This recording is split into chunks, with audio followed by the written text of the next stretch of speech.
Sesaat lagi kita ikuti Talkshow bersama Legislator DPRD Kota Makassar. Hai, Assalamualaikum warahmatullahi wabarakatuh. Sambalu Gamasi, apa kareba? Ya, kita bertemu kembali dalam podcast Radio Gamasi yang bisa Sambalu dengarkan by YouTube, live YouTube di Gamasi FM Official.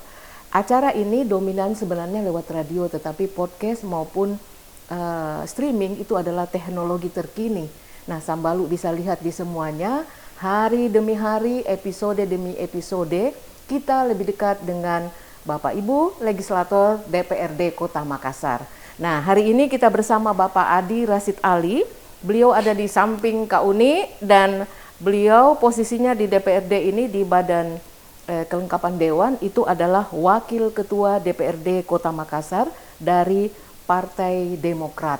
Jadi untuk periode ini 2019 sampai dengan 2024 Ketua DPC Partai Demokrat, dan kita langsung saja tanya-tanya ya. Assalamualaikum Pak Ketua. Waalaikumsalam warahmatullahi wabarakatuh Mbak Uni. Iya, apa kabar ini Pak? Baik, alhamdulillah. Ini mohon maaf Pak, kami kejar-kejar Bapak. Iya, sibuk sekali. Di sela-sela sosialisasi, di sela-sela pertemuan dengan tamu-tamu. Ini terima kasih Pak sudah hadir di tengah-tengah kami dan di tengah-tengah Sambalu kita. Nah, ini Pak Ara, Sambalu ini dikenal sebagai seorang vokalis. Kalau vokalis itu jangan dianggap bernyanyi, tapi kalau bernyanyi juga Pak Ara jago ya. Boleh juga. Oh, boleh juga. Iya, boleh juga. Band. Ya. Vokalis band ya. Jadi vokalis ini dalam pengertian kritis ya Sambalu. Ya. Kritis di dalam kerja-kerja beliau sebagai seorang wakil rakyat. Dan posisi Pak Ara ini adalah di koordinator Banggar ya, Badan Anggaran DPRD Kota Makassar.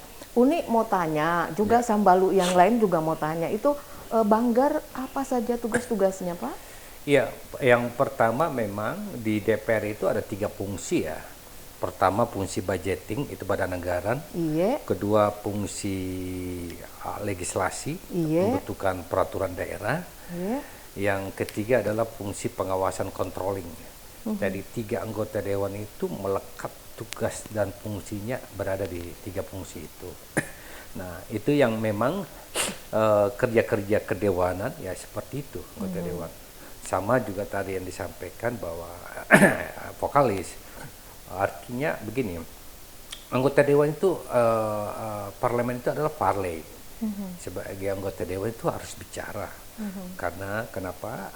Dia digaji oleh rakyat. Iya. Digaji oleh rakyat, diberi amanah oleh rakyat untuk bicara tentang pasti terkait dengan fungsi-fungsi dan tugasnya dia sebagai wakil rakyat. Jadi kalau ada anggota dewan yang tidak bicara berarti bukan anggota dewan dia. Harus bicara, parley, berbicara. Iya. Ini kalau bicara di depan semua kepentingan kan Pak? Iya, untuk kepentingan rakyat pastinya. Iya. Kalau Bapak dapil berapa Pak? Dapil saya Panakuka Manggala. Iya. Ya, kalau dinamai itu Dapil 4. Iya. Panakuka Manggala. Itu di dapil ini kan Bapak sekarang miliknya kota ya. Jadi dapil ini prioritaskan. Iya. Nah, apa yang biasanya muncul di dapil itu, Pak? Problem-problem sering apa yang terjadi itu kalau di Musrembang, Musyawarah Rencana Pembangunan tingkat kelurahan, kecamatan dan kota maupun reses itu ialah ya seperti biasa soal drainase, soal jalan, soal paving block, soal betonisasi, apalagi kalau soal kayak musim hujan gini Mbak ini, Mbak Uni, gila ini. Ini aspirasinya banyak, teriak-teriaknya warga itu ya soal banjir. Banjir ya Pak. Nah, terutama di daerah pemilihan saya itu di Blok 10 ya, di Manggala. Itu memang ya udah musim banjir. Karena kenapa? Memang di sana daerah cekungan ya. Suka atau tidak suka pasti akan banjir kalau curah hujan yang begitu besar. Ya kira-kira begitulah keluhan-keluhan masyarakat lebih kepada jalanan, termasuk juga pelayanan baik soal pelayanan KTP di camat dan soal persampahan macam-macam. Itu paling banyak Pak ya dari warga. Proses warga bertemu Bapak itu apakah lewat satu ketua atau bisa langsung juga, Pak? Oh, di mana saja ya. Bisa langsung. Kita aspirasi itu bisa ketemu di kami reses, bisa kami kunjungan ke lokasi tersebut, bisa juga by phone, bisa juga by SMS, semua bisa cara. juga masyarakat itu datang ke DPR. Kan di DPR itu ada program Ajama. Ajama, ya, melapor ya. Ajang aspirasi masyarakat ya, Kota Makassar itu bisa. Cuman memang tidak semua orang memahami aplikasi Ajama itu. Jadi kadang-kadang orang lebih sifatnya ya tatap muka. Ya lebih bagus juga sih Mbak Uni, silaturahim, kadang lewat WA. Jadi apa sajalah, mau di warung kopi pun ketemu boleh-boleh aja sambil minum kopi. Iya, sebenarnya kalau lewat Ajama juga bagus karena dia lebih kekinian. Nah, tinggal di ini ya Sambalu, kalau mau masuk di Ajama itu yang Uni tahu, kita buka di App Store, kemudian aplikasi Ajama kita download, lalu tahapan pertama kita isi identitas namata, lalu tulis aduannya, kirim nih, nanti akan diproses oleh sebenarnya gampang ya. Cuman kan kebiasaan orang kan ya tidak semua orang nggak paham ya dengan kekinian gaptek. Ada juga yang gaptek, ada juga yang enggak. Tinggal memang kalau itu diajarkan, saya kira bisa. Cuman memang sekarang signal lagi jelek sekali signal sekarang. Kita aja nelpon ya susah. Ini kritik juga buat kadang mati lampu, PLN ada hubungannya dengan wifi dan lain-lain. Nanti Gamasi membantu mensosialisasikan Ajama ini Pak. Uni kembali ke tugas-tugas Bapak sebagai koordinator Banggar. Banggar ini kan penting ya posisinya, bukan berarti yang lain tidak penting. Ini Banggar ini sangat penting karena mempos-poskan, mengalokasikan anggaran dari para eksekutif atau dari Pak Wali Kota kita. Nah, proses di Banggar itu seperti apa Pak? Ini supaya Sambalu kita dan masyarakat tahu ini kerja-kerja Banggar ini modelnya seperti ini. Silakan Pak. Jadi Banggar itu adalah badan anggaran di mana setiap akhir tahun di bulan 6 itu ada namanya pembahasan APBD pokok dan APBD perubahan. Yang disitulah termaktub di dalam sebuah hasil reses, hasil musrembang, itu yang dimasukkan di dalam sebuah program namanya RKPD. RKPD itu adalah Rencana Kerja Pembangunan Daerah 1 tahun ke depan. RKPD. RKPD inilah yang disedot masuk menjadi sebuah anggaran APBD pokok dan perubahan melalui sebuah RKPD dijaring. Disaring dari itu musrembang tadi reses itulah yang dianggarkan macam-macam ya belanja ya itu tadi ada PU, ada dinas kesehatan, ada dinas pendidikan, yang paling besar itu pendidikan, kesehatan dan PU. Baik. Jadi berkaitan dengan pemerintahan ke depan, termasuk wali kota juga kita kan anggarkan kerja-kerjanya beliau. Jadi yang merencanakan itu adalah pemerintah Kota Makassar. Kita menyetujui. Jadi dari pemerintah kota itu membawa semua rencana program, lalu Banggar membuka lembaran demi lembaran, lalu itu dirapatkan. Terjadi argumentasi di situ Pak. Terjadi diskusi, terjadi pembahasan mulai dari tingkat PPAS, KUA Kebijakan Umum Anggaran, terus PPAS Pelapon Penganggaran Sementara. Setelah disetujui maka dibuatlah nota kesepakatan antara pemerintah kota dan legislatif. Dan disitulah masuk lagi ke Ramperda. Untuk dibuatkan Ramperda itu adalah RK. Rencana kerja anggaran. Baik Pak, ini kan OPD di Makassar banyak Pak banyak. Nah penganggaran dari setiap OPD itu butuh waktu banyak Pak. Berapa lama setiap satu OPD misalnya PU atau yang lainnya satu-satu itu? Tergantung. Tergantung dari program yang disampaikan ke kami.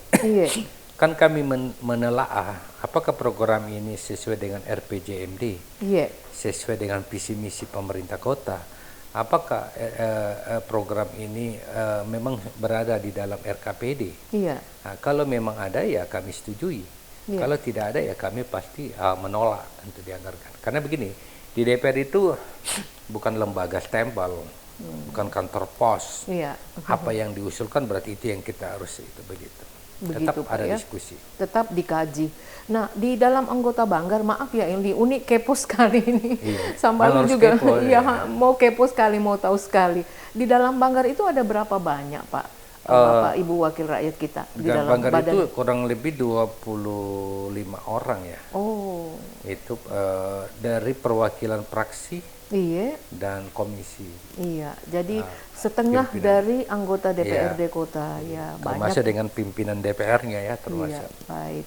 Jadi 50% ya Sambalu dari anggota Iya. DPRD itu membahas tentang Banggar, Iya. tentang anggaran ya, tentang anggaran. Iya. Nah, ini kita bisa bayangkan masih satu OPD dengan lembaran-lembaran yang banyak. Bagaimana dengan banyaknya OPD yang ada di Kota Makassar? Itu satu demi satu, Pak ya. Iya, itu dalam bayangannya aja Mbak Uni. Itu kita kadang membahas itu bisa sampai jam 10 malam. Iya. Kenapa? Karena waktu kita yang sangat padat, Iya. mepet, kadang-kadang ya tanggung gitu. Iya. Udah kita lanjutkan malam saja gitu. Iya, baik. Uni dan tim di sini melihat, Pak. Jadi Sambalu jangan bilang Bapak Ibu kita ini mungkin pagi-pagi tidak ada di kantor, tetapi malam sampai jam 10 malam itu luar biasa. Iya. Kami melihat dan kami menunggu ini kapan bisa ada kesempatan untuk wawancara talkshow dengan beliau. Dan memang DPR itu bukan hanya sekedar datang ke DPR. Sebenarnya DPR itu kalau mau jujur, dia lebih banyak di luar. Iya. Kenapa? Karena kita kan sebenarnya ingin mendengarkan keluhan masyarakat, aspirasi. Nanti rapat-rapatnya baru lebih banyak di DPR. Iya. Jadi lebih banyak di luar sebenarnya. Kita bukan ASN yang harus di kantor. yang jam 7 udah hadir, jam 5 pulang, bukan begitu. Baik. DPR itu memang nggak bisa diatur waktu karena dia lebih banyak di luar. Lebih banyak di luar ya. Jadi Uni ada berapa orang tim di sini? Ada kurang lebih 5-6 orang ya, itu memantau. Jadi memantau, kami biasanya bertemu dengan Bapak Ibu yang masih lelah ya. Masih lelah karena tidak berhenti rapat-rapat membicarakan sesuatu yang urgent di dalam pengawasan, di dalam budgeting, di dalam penganggaran. Nah, Pak Ketua, Pak Ara ya, ini apa bedanya? Tadi Pak Ara sebut ada APBD pokok, ada APBD perubahan. Nah, apa bedanya itu Pak Ketua? Jadi APBD pokok itu dianggarkan dalam 1 tahun kerja. Iya. Nah, di dalam APBD pokok itu kan kadang-kadang ada perubahan yang memang contoh memang SKPD ini tidak mampu menghabiskan anggaran itu. Iya. Maka terjadilah rasionalisasi. Atau di dalam perjalanan ada SKPD yang membutuhkan anggaran lebih besar. Iya. Contoh di badan bencana, ya karena banyak bencana sekarang ini ya butuh anggaran di badan bencana. Maka itu bisa digeser, namanya dirubah, digeser perubahan. Nah, lebih kepada itu saja. Begitu Pak ya. Yang penting dia selalu berada dalam RPJMD Kota Makassar dan selalu ada dalam RKPD 1 tahun, rencana kerja pemerintah daerah 1 tahun. Iya. Jadi Pak di dalam anggaran perubahan itu apakah bisa ada program baru begitu atau penambahan biaya menjadi lebih tinggi? Bisa terjadi begitu kalau Pak? Kalau saya lebih kepada anggarannya yang tergeser. Kalaupun ada nomenklatur baru, program baru, ya bisa saja selama itu memang sangat-sangat emergensi, contoh di badan bencana dibutuhkan. Baik. Dan memang bisa dilaksanakan dalam beberapa bulan tersebut. Iya. Kan perubahan itu 3 bulan paling. Iya, 3 bulan Pak. Jadi selalu orang masyarakat bilang nanti di anggaran perubahan, wow, rupanya perubahan itu 3 bulan ya. Ya kejar tayang juga. Iya, baik. Jadi itu ya Sambalu. Mungkin banyak yang bertanya seperti Kak Uni, ini bisa kita jadi paham, anggaran pokok dan anggaran perubahan. Iya, Uni mau sedikit santai ini Pak Ara. Nah, Pak Ara tadi sebut kadang-kadang malam baru pulang, kemudian sibuk keliling-keliling, bahkan sampai perlu laporan ke pusat. Itu keluarga di rumah bagaimana Pak? Ya, keluarga di rumah juga memahami ya kondisi kami sebagai dewan itu udah kami wakafkan ya. Ya itulah, kadang-kadang kemarin kan podcast yang awal kan sempat ketiduran saya itu. Pak, sampai ini capek sekali. Tapi bagus tuh jadi behind latar belakang dari itu kan biar lucu-lucu dikit. Nggak serius-serius sekali. Jadi sampai kita ketiduran karena diskusi apa ya nggak tahu, capek saja karena ya itu tadi. Baik, jadi ibu di rumah, kemudian anak-anak semuanya bisa beradaptasi dengan kesibukan dan makanya tadi, kalau pulang ini biasa ya itu tadi, ini pun tadi ditelepon ada anak minta dia ajak makan. Baik. Ya kadang-kadang quality time ya sama keluarga yang penting. Iya, jadi kata-kata malam ini ada ulang tahun anak lagi, jadi mau tidak mau ditemani. Jadi gitulah. Jadi itu ya, mewakafkan seluruh waktu untuk masyarakat. Iya, Sambalu jadi seperti itu wilayah Panakukang Manggala, Pak ya. Panakukang Manggala yang dekat sekali dengan Pak Ara tentunya. Pak Ara sekarang periode ini periode ketiga. Ini saya insya Allah kalau terpilih diberi amanah periode keempat, dan ini mungkin periode terakhir saya di Kota Makassar. Ya kalau diberi kesempatan ya nanti harus naik kelas ke depan. Ke provinsi lagi Pak ya bulan 2 ini kan legislatif Makassar dulu. Kalau untuk naik kelasnya ya bisa di Pilkada Kota Makassar. Kalau memungkinkan insya Allah ada jalan ke sana, kita ke sana. Pilih wali. Atau nanti 5 tahun ke depan. Nanti kita lihat mana yang terbaik lah. Kita kan merencanakan. Semua tergantung dari Allah ya. Kita hanya bekerja saja. Nanti ya rezekinya semua dari Allah. 3 periode ini bukan waktu yang sedikit ya Sambalu. Jadi 10 tahun tambah 4 tahun tambah sedikit lagi ini hampir 15 tahun ya. Artinya wilayah 3 periode itu wilayah yang sama, dapil yang sama Pak Ketua? Iya, beda-beda. 3 periode ini saya di dapil yang sama. Selalu di dapil 4 Panakukang dan Manggala, tidak pernah pindah dapil. Nah, itu menandakan kami konsisten ya. Kami konsisten dengan warga dan rakyat di khususnya Kota Makassar yang di Panakukang dan Manggala. Udah menyatu masalahnya. Itu artinya disayang ya, bisa sampai periode ketiga ini luar biasa. Mudah-mudahan ini periode selanjutnya ada chemistry antara masyarakat dengan Pak Ara ya. Jadi ini sebuah inspirasi bagi yang muda ya, dari Demokrat yang muda-muda bagaimana melakukan pendekatan pada masyarakat itu. Jadi banyak yang tunggu acara ini Pak Ketua, katanya mau ngintip-ngintip apa rahasianya. Nah, rahasia dari Pak Ketua terhadap masyarakat lokasi Manggala ataupun Panakukang seperti apa Pak? Merawatnya itu Pak. Kita nggak boleh sombong ya pastinya. Menjadi wakil rakyat itu kan daki aja. Jabatan ini hanya daki yang bisa pergi kapan saja pergi. Ketika kita jadi anggota dewan harus amanah. Yang dimaksud amanah itu menjalankan kerja-kerja kedewanan, lebih banyak mendengar dari apa aspirasi rakyat ya. Yang bisa kita bantu, yang tidak bisa kita katakan tidak bisa. Jangan dikatakan saya pasti bantu tapi tidak mau, barang itu bertabrakan atau bertentangan gitu. Jadi kita open aja sama masyarakat. Kita juga contoh di pencalekan kita jangan lebih kepada bahasa orang pilih saya karena sembako.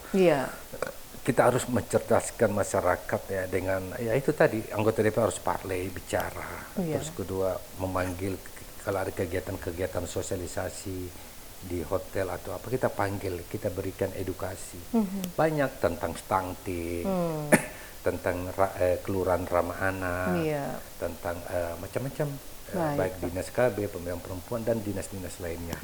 Ya kita sebagai pembicara. Nah, anggota dewan harus bicara. Ya, banyak juga yang nggak bisa bicara. Nah, harus bicara. Memang anggota dewan dia digaji karena bicara.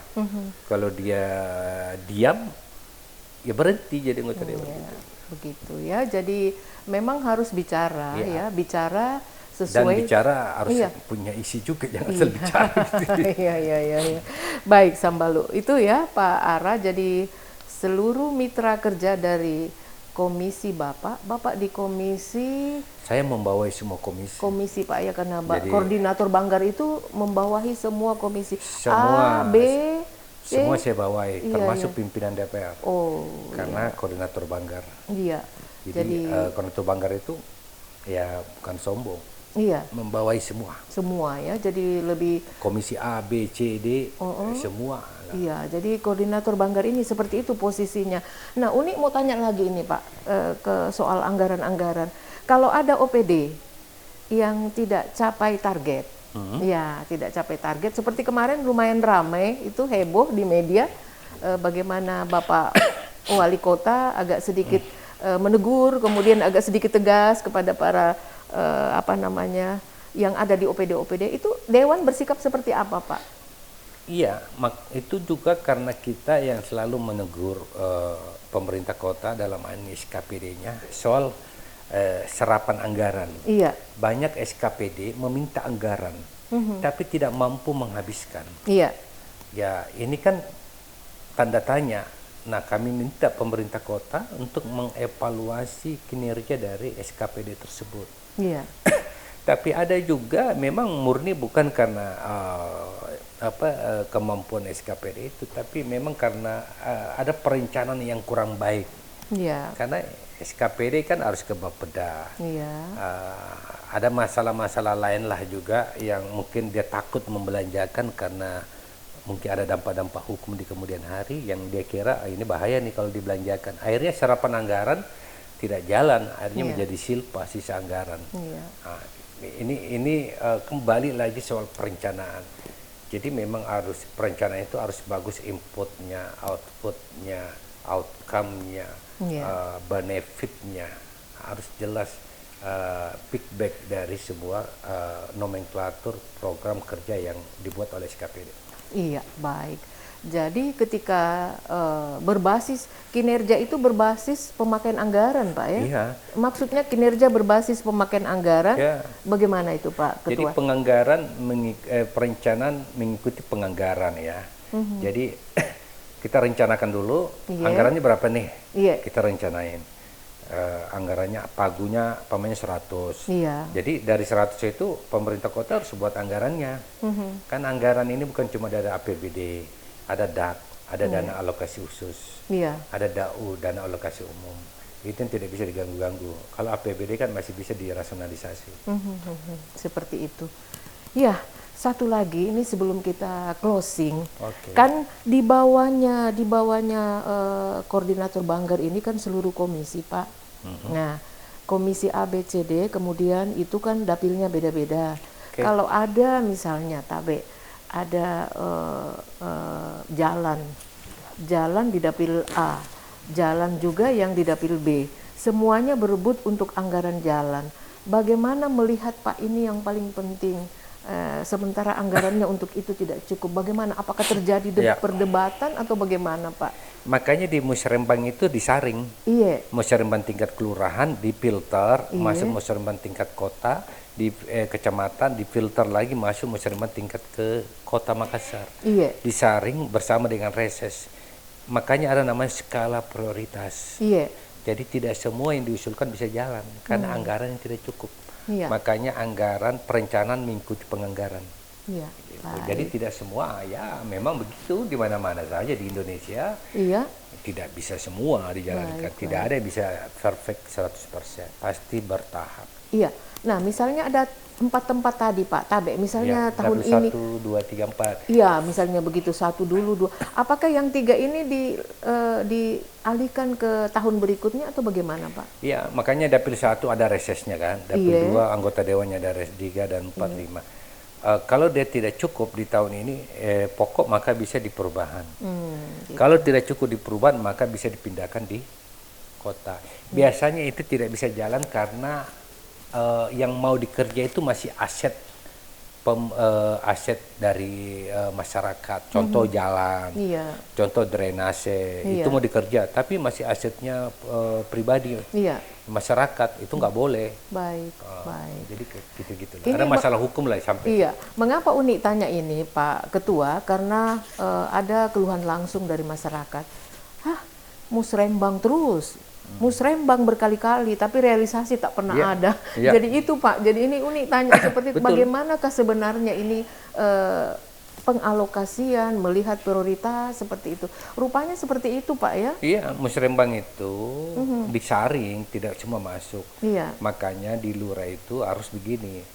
Kalau musrembang itu sudah, ini tahun depan akan dijalankan. Iya. Harus ditempel di kantor lurah. Iya. Ini yang jalan, ini yang tidak bisa jalan. Kenapa tidak bisa jalan? Karena ini ada alasan. Iya. Nah, jadi perwakilan masyarakat yang ikut musrembang paham, oh ini nggak bisa dikerja karena tanah ini bukan milik Pemkop, ini milik seseorang. Oh ini tidak bisa dikerja karena ada status sengketa. Oh tidak, ini tidak bisa dikerja, harus dibuatkan. Kalau tidak dibuatkan itu, yaitu masyarakat tidak tahu apa-apa. Dan disampaikan ke RT RW bahwa ini yang bisa dikerja tahun depan, ini tidak bisa. Dan ada alasannya. Harusnya begitu. Tapi nantilah kalau saya insya Allah diberi amanah menjadi kepala daerah wali kota Makassar, saya di setiap kantor kelurahan saya akan pasang ini yang sudah bekerja, ini yang bisa dijalankan tahun depan, ini tidak bisa. Alasannya apa? Nah, kan ini kan orang buta-buta, jadi akhirnya yang kena kelurahan, perwakilan, apa musrembang, pasti begitu keluhan. Amin. Tapi mereka tidak tahu apa masalahnya. Pasti masalah anggaran. Kedua masalah hukum, masalah sengketa tanah, apa macam-macam. Seperti itu. Iya, Sambalu rupanya tidak sesederhana yang kita sangka, yang kita kira. Itu untuk mewujudkan sebuah permintaan dari masyarakat, banyak hal yang mesti dilihat. Dari penjelasan Pak Ketua tadi, ada anggaran, cukup ke anggarannya. Kemudian dari sisi hak ya tanah itu apakah masih dalam konflik hukum, itu juga menyebabkan bisa tertundanya sebuah permintaan. Nah, kayaknya kita tidak cukup ya kalau hanya satu kali ini ketemu sama Pak Ara, kita butuh lagi bertemu dengan Pak Ara pada sesi selanjutnya. Cuma Uni mau closing Pak dengan pertanyaan sederhana. Ada dua kata Pak. Iya, dua kata ini pendidikan, kesejahteraan. Mana yang Bapak pilih dari dua kata ini Pak? Dua hal ini penting, pendidikan penting, kesejahteraan penting. Jadi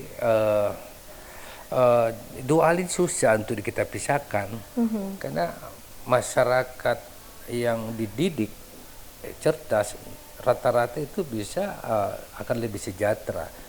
Tetapi kesejahteraan itu penting juga. Kesejahteraan macam-macam. Ada keinginan, ada kebutuhan. Kebutuhan itu memang ya dibutuhkan. Keinginan itu sekunder. Kalau kebutuhan itu lebih primer. Ya, saya butuh makan, ya kebutuhan. Saya butuh sandang pangan, itu kebutuhan. Keinginan itu lebih, saya butuh mobil, saya butuh apa, ya lebih dari bukan kebutuhan lain, menjadi keinginan karena dia lebih over dari ada income yang dia butuhkan. Jadi dua-dua itu penting. Ya susah dipisahkan. Pendidikan dan kesejahteraan itu memang harus menyatu. Makanya negara ini siapapun capres itu harus mengutamakan itu soal pendidikan dan kesejahteraan. Kesejahteraan itu soal ketimpangan ekonomi, ya, soal bagaimana masyarakat mendapatkan lapangan kerja. Iya, baik. Iya, Sambalu bisa menangkap kesimpulannya, kita simpulkan masing-masing di ini. Silahkan nanti Sambalu boleh bertanya, nanti kita langsung menghubungkan dengan Pak Ara pada sesi selanjutnya ya. Kita akan membuat 2 sesi dan hari ini kita mendalami sedalam-dalamnya ini tentang Banggar. Ini belum dalam benar sebenarnya Sambalu, tapi minimal kita sudah tahu kulitnya, sedikit isinya seperti itu. Nah, ternyata sebagai koordinator Banggar itu tidak sesederhana yang kita kira. Bukan hanya sekedar tempel, tetapi perlu ada debat, argumen di dalamnya.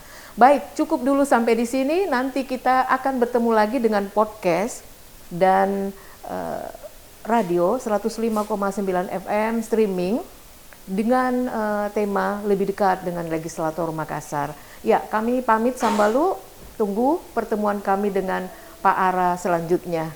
Ya, Assalamualaikum warahmatullahi wabarakatuh. Waalaikumsalam warahmatullahi wabarakatuh. Mari Kidi. Sambalu masih luar biasa. Acara ini dipersembahkan oleh Sekretariat DPRD Kota Makassar.